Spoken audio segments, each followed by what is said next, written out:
घर तो बहू के नाम से ही लेंगे। ये घर मेरा है, इतना बड़ा घर। संदीप, तुम सच में बहुत अच्छे हो, मैंने कहा, और तुमने मेरे लिए नया घर भी खरीद लिया। वंदना वंदना कहकर संदीप ने उसे जगाया तो वंदना की नींद खुली। ओह, तो सपना था। अपना घर सपने में ही आता है। काश मुझे मेरे सपनों का घर मिल जाए। वंदना और संदीप की शादी को 10 वर्ष बीत गए थे। वंदना अपने पापा के जिस घर में रहती थी वो उनका अपना घर था। बचपन से उसका अपना कमरा था, उसमें सिर्फ उसका ही सामान रहता था। वो उसे अपने तरीके से सजाती थी। जब वंदना बड़ी हुई तो उसकी शादी संदीप से हो गई। संदीप का गांव में घर था पर नौकरी शहर में थी। वो वंदना को लेकर शहर आ गया। यहाँ उसे 1 BHK फ्लैट में रहना पड़ा। गांव में सास ससुर की भी उम्र हो चली थी तो संदीप दोनों को गांव से शहर ले आया। फिर उन्होंने 2 BHK फ्लैट ले लिया। कुछ सालों में दोनों के 2 बच्चे हो गए। एक कमरा वंदना के सास ससुर का था और एक उनका, पर उसमें बच्चों का भी सामान रहता था। रिश्तेदारों का भी आना जाना लगा रहता था। बड़े घर में रहते आई वंदना को अपना छोटा सा घर सालता था। संदीप की इतनी सैलरी नहीं थी कि वो 3 कमरों का घर ले सके, क्योंकि घर परिवार बच्चों के खर्चे ही पूरे नहीं पड़ते थे। साथ ही घर की EMI देना मुश्किल था। वंदना अब अपना घर बड़ा ही लेना चाहती थी। घर बार बार तो लेना ही नहीं होता है।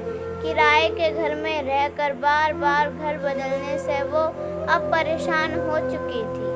एक दिन वंदना ने संदीप से कहा कि माँ बाबूजी अब यहाँ रहने आ गए हैं। गांव का घर और खेत ऐसे ही रखे हैं, उनको कोई संभालने वाला भी नहीं है। हम उन्हें बेचकर शहर में 3 कमरों वाला घर ले लेते हैं, इससे सभी सुविधा हो जाएगी। ये सुनते ही संदीप भड़क गया। तुम माँ बाबूजी के जीते जी उनकी जायदाद बेचना चाहती हो? वो उनका धन है, वो उसका कुछ भी करे, मैं उनसे ये कभी नहीं कहूँगा। और तुम भी भूल जाना, तुम्हें अब इसी घर में गुजारा करना है। वंदना का चेहरा उतर गया।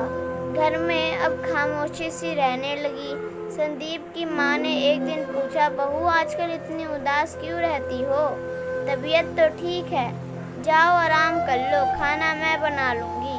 माँ जी ऐसी कोई बात नहीं है, वंदना नजरें चुराते हुए बोली। वंदना और उसकी सास के बीच में अच्छा रिश्ता था।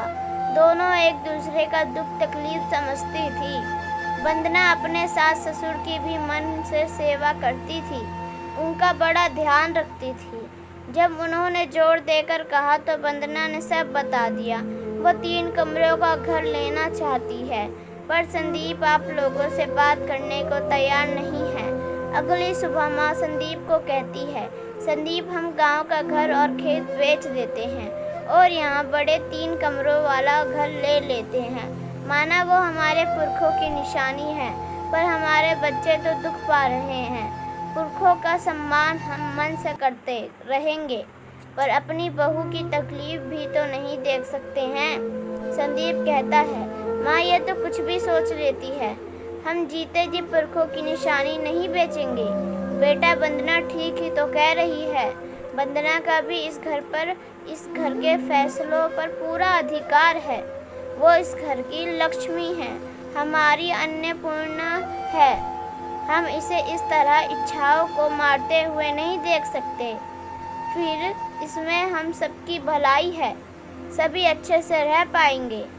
हम गांव अब जाएंगे भी नहीं, हमें तो तुम सबके साथ रहना है। जहाँ परिवार खुश रहता है वहाँ पुरखों की आत्मा को वैसे ही शांति मिल जाती है। माँ बाबूजी ने गांव का घर और खेत बेच दिया, उससे अच्छा पैसा आ गया। बाबूजी ने कहा कि फ्लैट तुम्हारी माँ के नाम से लेंगे। इससे संदीप और वंदना को कोई आपत्ति नहीं थी, क्योंकि पूरा पैसा बाबूजी दे रहे थे। पर माँ ने कहा कि वो फ्लैट अपनी बहू वंदना के नाम से लेगी। माँ का कहना था कि घर तो बहू से ही बनता है, घर बहू के नाम से ही चलेगा। बहू घर की आत्मा होती है, उससे लगना चाहिए कि वो अपने ही घर में रह रही है। अपनी सास के मुंह से यह सुनकर वंदना को हैरानी हुई। आखिरकार 3 कमरों का फ्लैट वंदना के नाम से ले लिया गया। घर की नेम प्लेट पर वंदना निवास लिखवाया गया। वंदना का सपना सच हो गया। यह सोचकर खुश थी कि मायके में एक कमरा उसके नाम था, पर ससुराल में तो पूरा घर ही उसको अपने नाम का मिल गया।